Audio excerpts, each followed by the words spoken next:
Mais uma vez, bom dia, igreja, graça e paz. Meus irmãos, nas quartas-feiras iniciei uma série falando sobre o profeta Oséias, e já faz algum tempo que eu tenho meditado bastante nesse enredo dos profetas, e o cenário era sempre um combate dos profetas à idolatria. A história do povo judeu, a história do povo de Israel, é marcada por ciclos onde o povo se converte, devota a sua vida ao Senhor, e tempos depois eles negligenciam o culto a Deus e começam então a adorar outros deuses. Na história, o povo judeu adorou a Baal, adorou a Astarote, adorou a Moloque e tantos outros deuses, num formato mais de totem, uma figura mais tribal, com uma imagem confeccionada, enfim. E a história nos fala que todas as vezes que o povo se distanciava, então, da adoração a Deus, vinha um tempo de adversidade, porque não era só um processo de escolha por uma outra entidade, ou de desvio de adoração. O povo caía num processo de decadência moral, um povo começava a agir com perversidade, com maldade, e naturalmente a terra deixava de ser próspera, porque onde reina a maldade é difícil coisas boas prosperarem. E nesse movimento de idolatria do tempo bíblico, a gente olhando de uma maneira mais caricata, parece sempre ser um indivíduo buscando ali uma divindade que possa lhe servir e não ele servir a divindade. É tentar encontrar um Deus que possa satisfazer os meus anseios, os meus desejos pessoais. E pensando nesse cenário, eu comecei a tentar encontrar o que seria, então, a idolatria moderna. Como é que ela se configura nos nossos dias? Hoje não é tão usual a gente confeccionar uma imagem e adorar e ter uma devoção por aquela imagem. A gente tem alguns segmentos religiosos que assim o faz, mas a gente entende que o processo de idolatria hoje ganhou uma nova forma. E quando eu falo hoje, não estou falando exatamente desse nosso cenário. Porque o que a gente vai ver aqui é algo que sempre acompanhou a humanidade e que sempre esteve por trás como a fonte geradora da idolatria.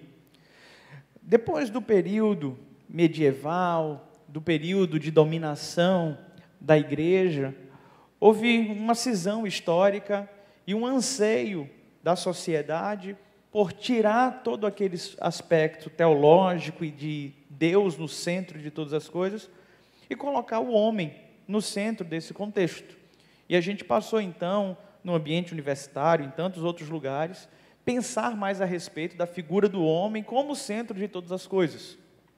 E dentro desse processo de antropocentrismo, as igrejas mudaram também sua forma litúrgica, os seus hinos, e tantas outras coisas foram acontecendo. E desde o tempo bíblico, eu entendo que a raiz da idolatria não tem a ver com a divindade que está sendo adorada, mas com o adorador.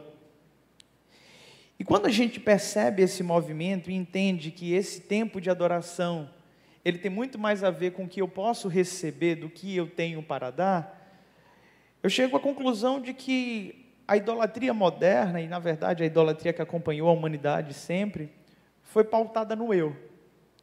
Foi pautada no conceito de egolatria, onde o indivíduo cultua a si mesmo, onde ele serve aos seus próprios prazeres, onde ele se coloca numa posição de divindade que precisa ser servido.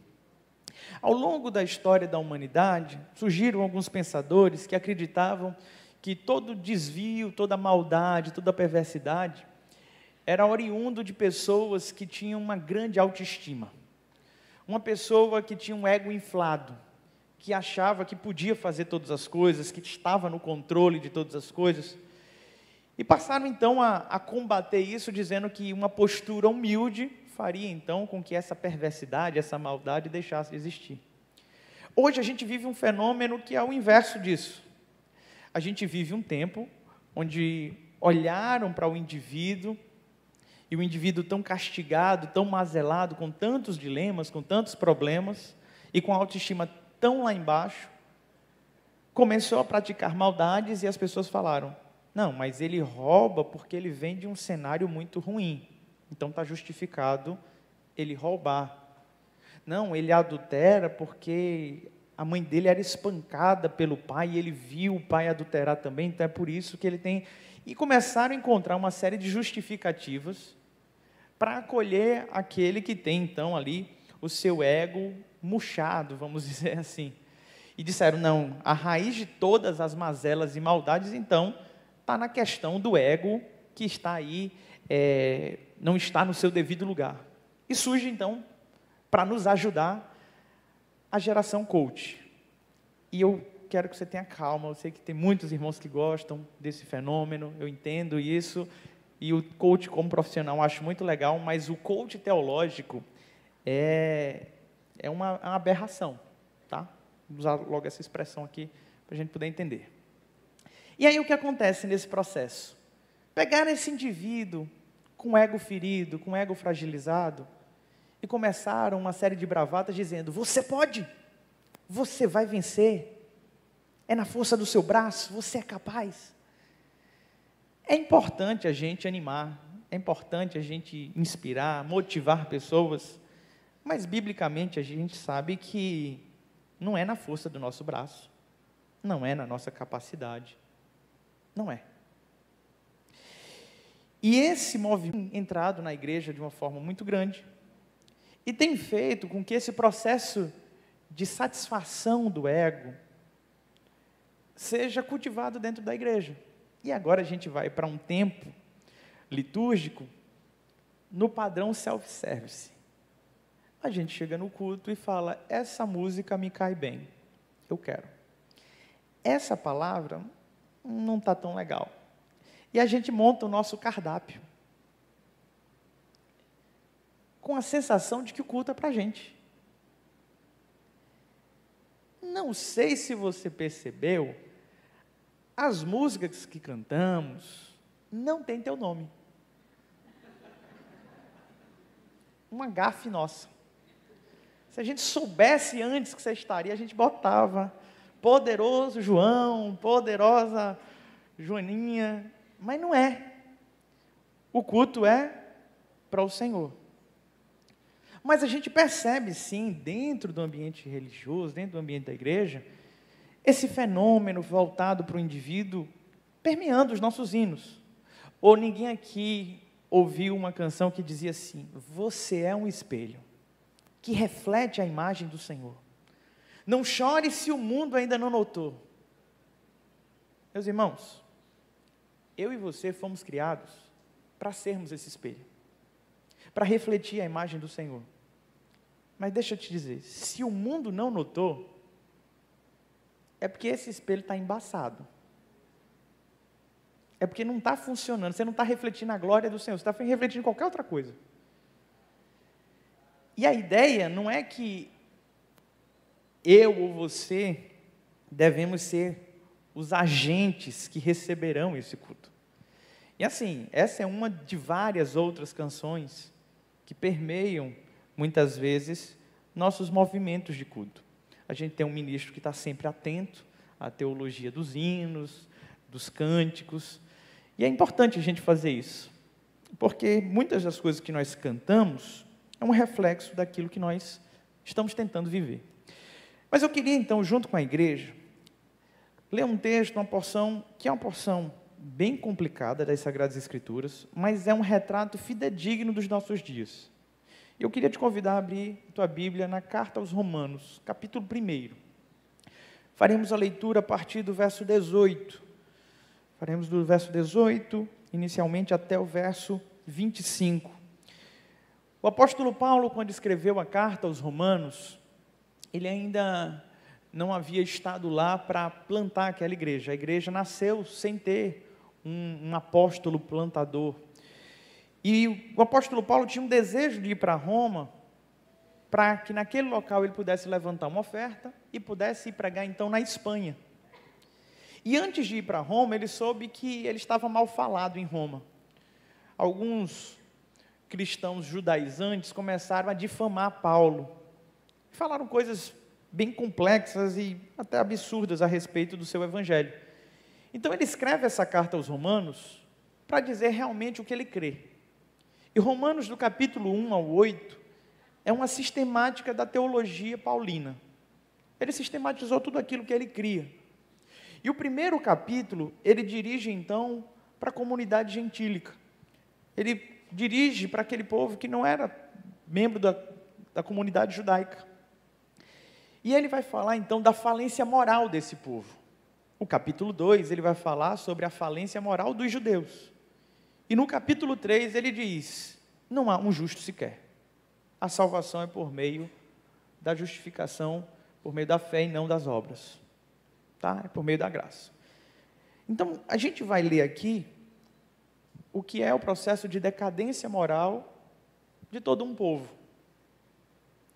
O texto bíblico nos diz assim, a partir do verso 18. Portanto, a ira de Deus é revelada dos céus contra toda impiedade e injustiça dos homens que suprimem a verdade pela injustiça. Pois o que de Deus se pode conhecer é manifesto entre eles, porque Deus lhe manifestou. Pois desde a criação do mundo, os atributos invisíveis de Deus, seu eterno poder e sua natureza divina, têm sido vistos claramente, sendo compreendidos por meio das coisas criadas, de forma que tais homens são indesculpáveis, porque tendo conhecido a Deus, não o glorificaram como Deus, nem lhe renderam graças, mas os seus pensamentos tornaram-se fúteis, e o coração insensato deles obscureceu-se. Dizendo-se sábios, tornaram-se loucos, e trocaram a glória do Deus imortal por imagens feitas segundo a semelhança do homem mortal, bem como de pássaros, quadrúpedes e répteis. Por isso Deus os entregou à impureza sexual, segundo os desejos pecaminosos do seu coração, para a degradação do seu corpo entre si. Trocaram a verdade de Deus pela mentira, e adoraram e serviram a coisas e seres criados em lugar do Criador, que é bendito para sempre. Amém. Que o Senhor aplique sua santa palavra em nosso coração. Meus irmãos, nesse texto, o apóstolo Paulo introduz então qual é o movimento ou a percepção desse Deus diante de todas essas mazelas. E olhando de uma maneira bem superficial para esse texto, nós encontramos algumas características de uma pessoa que vive a cultuar a si mesma. De uma pessoa narcisista, de uma pessoa egoísta, de uma pessoa ególatra. O texto vai nos dizer, no verso 18, que esse Deus está irado, está indignado, e ele começa então a descrever quais são essas características. E a primeira característica que nós observamos aqui, de Deus se revoltando com toda a impiedade, é porque os homens estão suprimindo a verdade pela injustiça. O que acontece no fenômeno da idolatria? A idolatria nada mais é do que um culto falso a um Deus falso. E esse movimento falso, ele nasce num ambiente, obviamente, de mentira, de inverdades, de perversões, de distorções da verdade. E a marca do ególatra do nosso tempo é justamente adaptar os fatos para que sirvam à sua verdade. É uma verdade relativa, é uma verdade gourmetizada. E as pessoas conseguem, então, pegar qualquer movimento, criar uma narrativa que lhe sirva. E uma pessoa que vive pautada em si mesma, que vive cultuando a si mesma, é uma pessoa adepta a esse movimento da mentira. Porque ela quer enxergar o mundo sob a lente dos seus óculos. É sobre a sua forma de enxergar as coisas. E ela quer que todas as pessoas se rendam ao que ela está vendo. E ela vai suprimir essa verdade com essa característica de mentira, de distorção da realidade, segundo o texto, por conta da injustiça. Suprimem a verdade por conta da injustiça. E o que é injustiça? Injustiça é um pêndulo que vai só para um lado. Injustiça é quando me convém. É quando não tem os dois lados da moeda. E as pessoas que são assim vaidosas, elas querem tudo para elas, mas elas não conseguem enxergar a demanda e a necessidade do outro. A justiça faz sentido quando lhe convém, quando é para ela. Quando é para o outro, isso é ignorado.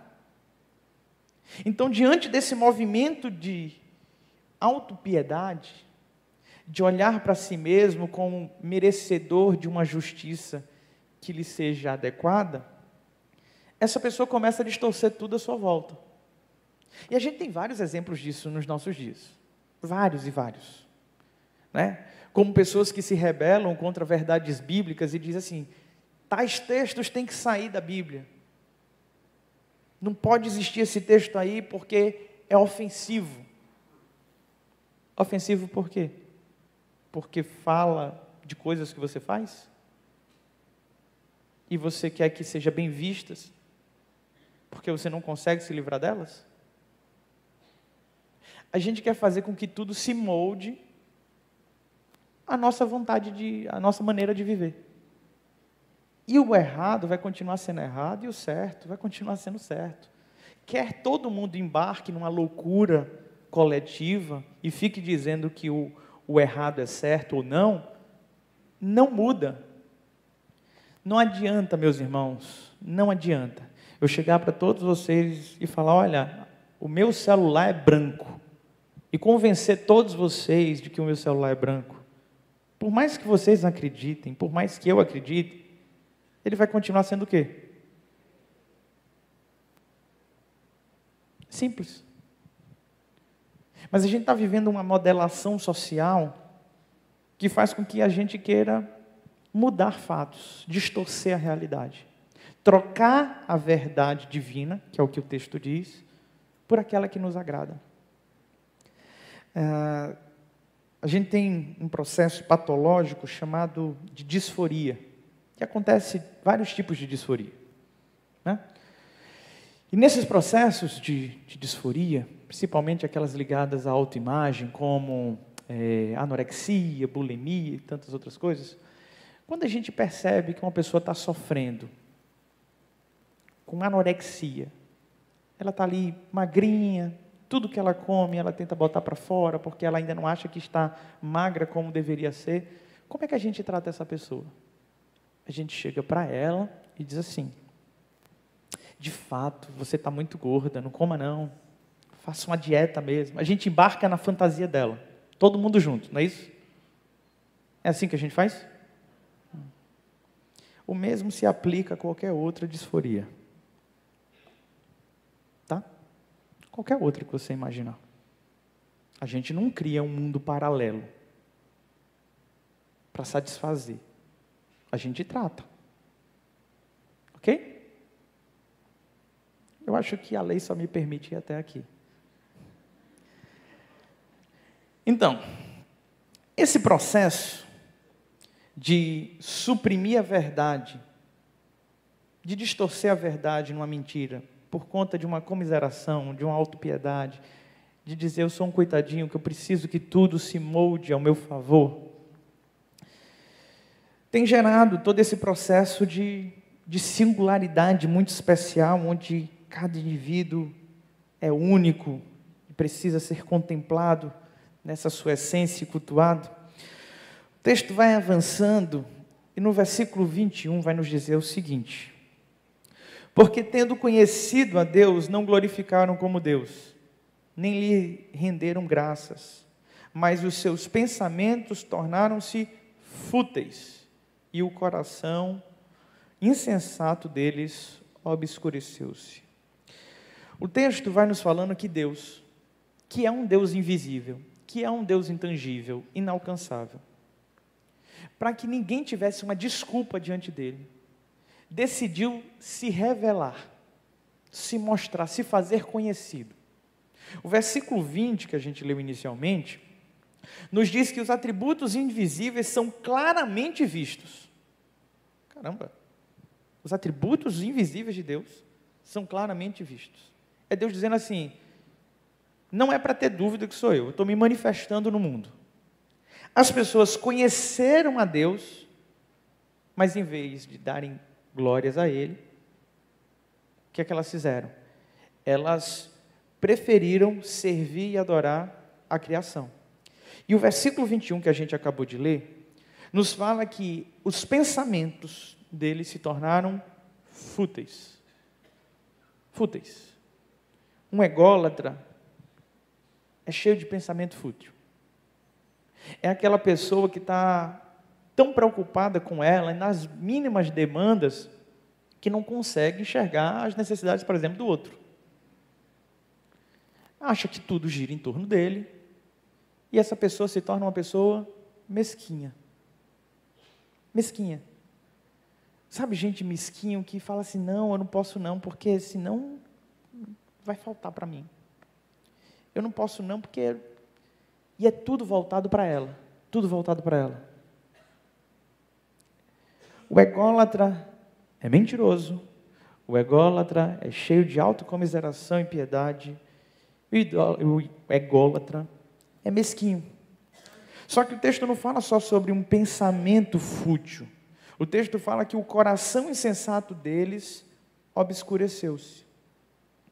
Eles são cegos, que não enxergam o outro.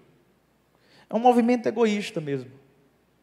E eu estou falando aqui, e é natural, enquanto a gente prega, a gente ficar tentando aplicar isso a alguém. Não é? Eu sei que eu estou falando aqui, você está lembrando de um tio, de um parente, de um amigo. Alguns, com mais senso crítico, estão dizendo assim, eita, o pastor está falando comigo.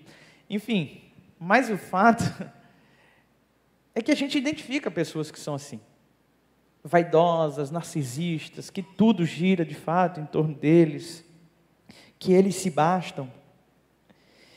E quando a gente vai vendo todos esses movimentos, a gente percebe que é um quadro de adoecimento moral. É um quadro que necessita que alguém venha e de fato dê uma chacoalhada aí para ver se a pessoa acorda. Bom, o verso 22, um verso pequenininho, diz assim, dizendo-se sábios, tornaram-se loucos. Em nome de uma pretensa ciência, uma ideologia, uma narrativa, o pessoal conseguiu gourmetizar coisas que são básicas, que todo mundo já entendeu, distorceram, transformaram em pseudociência, e hoje a gente olha assim e fala, rapaz, como essa pessoa é inteligente, como essa pessoa é culta, olha como ela escreve, muito besteira, mas é aplaudido pela sociedade. Em nome de uma sabedoria, estamos vivendo um movimento de loucura coletiva. O mundo está surtado, gente. Está surtado. A gente está vendo as coisas meio... Lógico, eu estou falando de uma ótica bíblica. Talvez alguém olhe e fale, eu não concordo com essa premissa. Tá bom. É o seu direito de não concordar com a premissa bíblica. Mas, todavia, a vida do cristão é pautado por quê? Pelo jornal? Não. É pautado por algum livro teórico na universidade? Por algum músico contemporâneo? A nossa fé está pautada onde? Então, está pautada aqui, então é um negócio que é simples. A gente está partindo disso aqui. Diante de todo esse movimento de insanidade, essas pessoas se tornam megalomaníacas mesmo. Um anseio de grandeza. Eu acho que nunca antes na história a gente teve tantas pessoas com desejo de serem famosas, de se tornarem ídolos, de serem ovacionadas por multidões do que hoje. Tá bom que o fenômeno das redes sociais possibilita esse processo de uma pessoa que teoricamente não seria tão vista na sociedade, ter uma carreira meteórica e ser visto, contemplado por todos. Mas o fato é que não dá para viver todos esses movimentos pautados somente na gente mesmo. E é engraçado porque até quando você é generoso, ou quando você está sendo doador, você pode estar agindo por egoísmo. Tem um monte de influencer famoso, digital aí, que se tornaram famosos porque eles ajudam pessoas. Então ele vai lá e dá um carro para uma pessoa que não tem nem carteira de motorista. Aí filma lá a pessoa chorando, eu não queria ter um carro. E aí a pessoa acha que foi muito aquela oferta, mas não sabe o quanto ele está ganhando para dar aquele carro. Então a gente conseguiu pegar coisas essenciais, coisas de valor, como ser generoso e ofertar, e perverter ela num cenário terrível.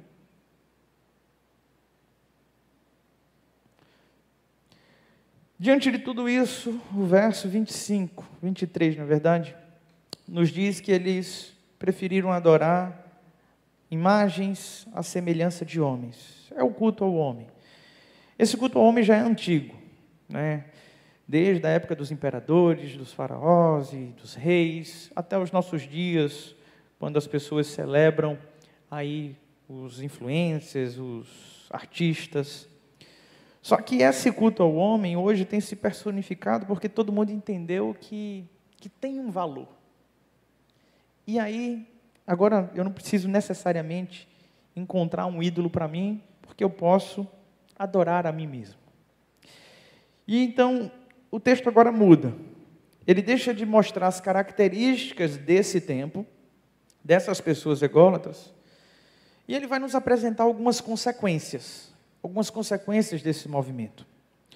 O verso 24, eu queria fazer a leitura agora até o final desse capítulo, e eu te convido a abrir comigo mais uma vez, Romanos capítulo 1, a partir do verso 24, vai nos falar sobre esse Deus irado, interagindo com essas pessoas. E olha só o que as Sagradas Escrituras nos dizem. Versículo 24. Por isso Deus os entregou à impureza sexual, segundo os desejos pecaminosos do seu coração, para a degradação do seu corpo entre si. Trocaram a verdade de Deus pela mentira e adoraram e serviram as coisas e a seres criados no lugar do Criador, que é bendito para sempre. Amém. Por causa disso, Deus os entregou às paixões vergonhosas, até as mulheres trocaram suas relações sexuais naturais por outras contrárias à natureza. Da mesma forma, os homens também abandonaram as relações naturais com as mulheres e se inflamaram de paixão uns pelos outros. Começaram a cometer atos indecentes, homem com homens, e receberam em si mesmos o castigo merecido pela sua perversão. Além do mais, visto que desprezam o conhecimento de Deus, Ele os entregou a uma dispensação mental reprovável, para praticarem o que não deviam. Tornaram-se cheios de toda sorte de injustiça, maldade, ganância e depravação, estão cheios de inveja, homicídio, rivalidade, engano e malícia, são bisbilhoteiros, caluniadores, inimigos de Deus, insolentes, arrogantes e presunçosos, inventam maneiras de praticar o mal, desobedecem a seus pais, são insensatos, desleais, sem amor pela família, implacáveis, embora conheçam o justo decreto de Deus, de que as pessoas que praticam tais coisas merecem a morte, não somente continuam a praticá-las, mas também aprovam aqueles que as praticam. Amém? Eu não preciso nem comentar isso aqui, porque você consegue entender claramente o que está escrito aqui. Mas o que eu queria tirar desse texto é aquilo que Deus faz nesse movimento. E por 3 vezes nesse texto, aparece a expressão entregou. No versículo 24 diz, por isso Deus os entregou à impureza sexual. Verso 26, por causa disso Deus os entregou às paixões vergonhosas. Versículo 28, além do mais, já na parte final, ele os entregou a uma dispensação mental reprovável. O que é que Deus fez? Deus interviu, Deus coibiu, ele entregou. Entregou ou não entregou? Qual é o papel da igreja? O papel da igreja é pregar princípios. Pregar princípios. E como batista, nós cremos na liberdade de consciência do indivíduo. Cada um é livre para tomar suas decisões. Cada um é livre para fazer suas escolhas. O que acontece é que quando o fenômeno da egolatria toma conta, Deus não tem mais lugar na vida do indivíduo. Porque todo o ato de culto dele é voltado para ele mesmo. Não há espaço para um outro Deus. Por sinal, Cristo Jesus falou sobre isso. Ninguém pode servir a dois senhores. Então, se você segue e serve o seu estômago, não cabe Deus na tua vida. E o que é que Deus faz? Entrega. Não é simples esse processo? Deus entrega. E quais são as consequências, então, dessa egolatria? No verso 24, que nós acabamos de ler, nos fala que Deus os entregou a essas impurezas sexuais, segundo os desejos pecaminosos do seu coração. O homem passa, então, a viver em busca desses prazeres de forma hedonista, de maneira descontrolada. Se torna compulsivo. Em nome de uma liberdade, ele transforma a sua vida numa verdadeira libertinagem. E a desculpa de todos é: quando eu quiser eu paro. Para? Não para. Porque é uma escravidão. O Deus se tornou seus próprios desejos. E os desejos são vorazes. São insaciáveis. O autor de Eclesiastes fala sobre isso. O desejo não finda, não. Não finda. Você alimenta ele, ele quer mais. Alimenta ele, ele quer mais. Ele nunca está satisfeito. O autor de Eclesiastes, no capítulo 6, ele fala isso. Que todo o esforço do homem é para a sua boca e, contudo, ele nunca se satisfaz. Nunca se satisfaz. E a gente entra num quadro de compulsões. E nesse cenário de compulsão, é que dá para ver nitidamente que é um processo de adoração ao eu. Porque tem uma liturgia. Tem um rito. Sabe aquele pecado que você nunca consegue largar? Você rotineiramente faz? Ele acontece de maneira ritualística. Ele tem um horário para acontecer. Ele tem um lugar para acontecer. Tem as pessoas que participam desse culto. Não é assim? Tem toda uma liturgia para a satisfação do prazer. É um movimento, de fato, de adoração a si mesmo. E esse fenômeno de descontrole e compulsão, ele é uma consequência de alguém que decidiu distorcer todas as verdades e está na busca de satisfazer os seus desejos. E nessa ânsia de satisfazer esses desejos, essas compulsões, o texto bíblico vai nos falar que essas pessoas se tornam malignas. A lista que eu apresentei aqui, a partir do versículo 29, cheios de toda sorte de inveja, maldade, ganância, é a depravação total do homem. Eu não sou calvinista, mas tem uma coisa que eu creio no calvinismo, é a depravação total do homem. E eu não creio nisso porque eu te conheço, não, é porque eu me conheço. Eu me conheço. Eu creio que o homem sem Deus, ele é completamente depravado. E ele só consegue uma redenção em Cristo. Só há um processo de mudança plena de moral em Cristo Jesus.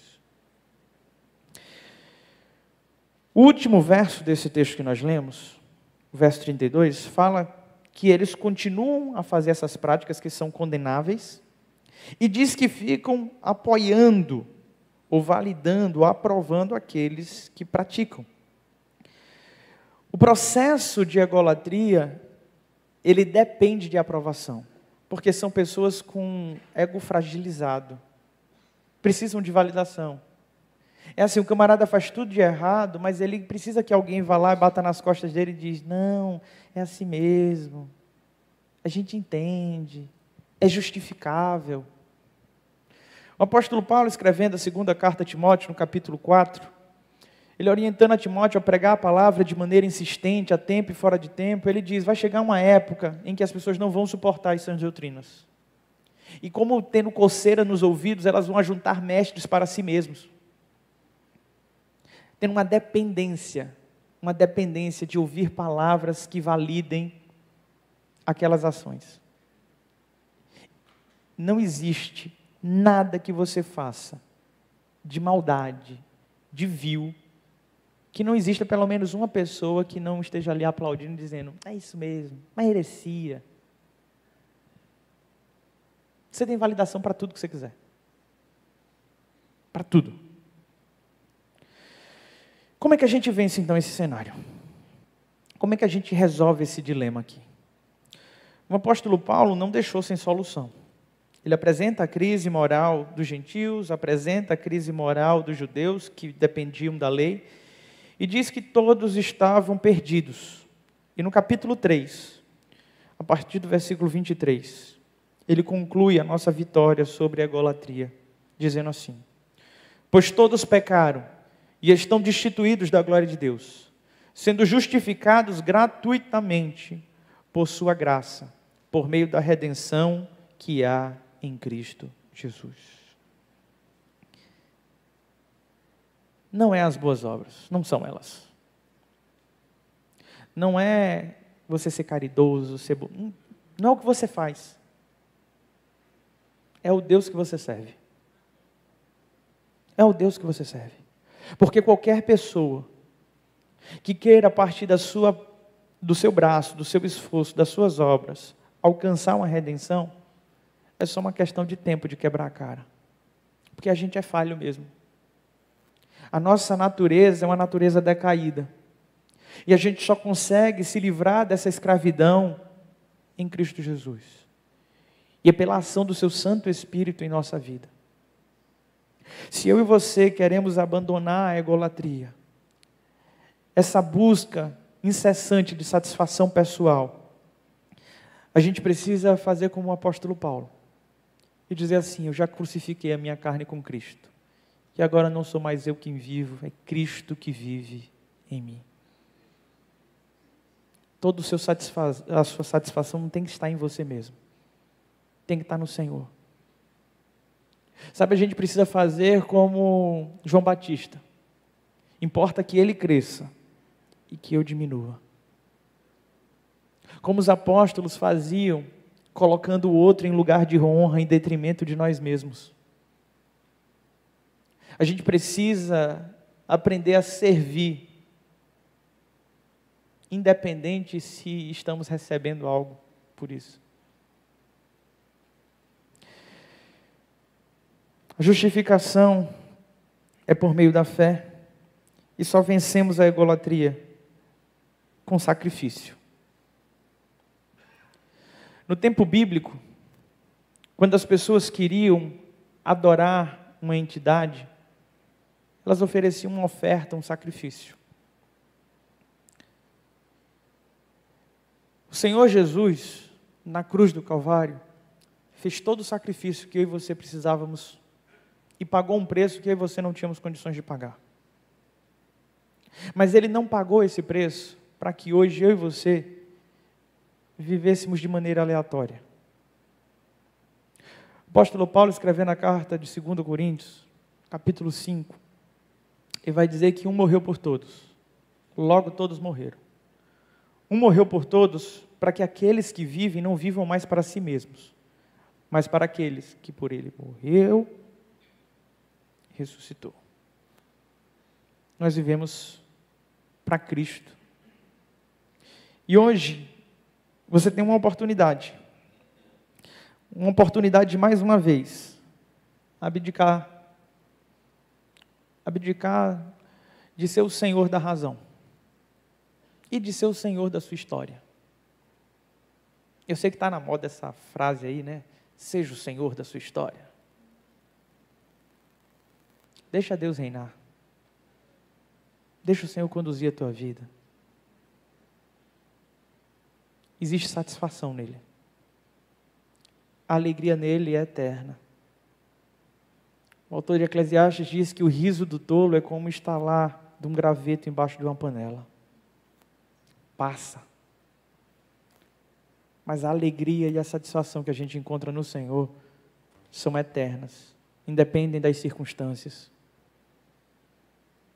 Quando a gente abdica do nosso eu, da nossa vaidade, permite Deus reinar, ocupar o lugar que é o nosso coração, a nossa alma encontra aconchego, encontra paz. A nossa alma descansa, pois somos criados para isso. Feche teus olhos, curva tua cabeça. E esse é um momento seu com o Senhor. Um momento de abrir o coração para o Senhor, de rever seus conceitos. É um momento de mudar as posturas. E se de alguma forma outra coisa tenha ocupado o teu coração, que não seja o Senhor, chegou o momento de você dar a Ele o trono. De você deixá-lo reinar na tua vida. Deixa a vaidade do lado. Sabe, o Senhor nos confronta. Mas Ele quer te convidar de maneira gentil. Ele te convida hoje a um processo de redenção. Que seja um ato consciente teu de entrega. Algumas pessoas falam que se não vem pelo amor, vem pela dor. Sinceramente, eu não creio nisso. Porque eu creio num Deus amoroso, que está cuidando da gente o tempo todo.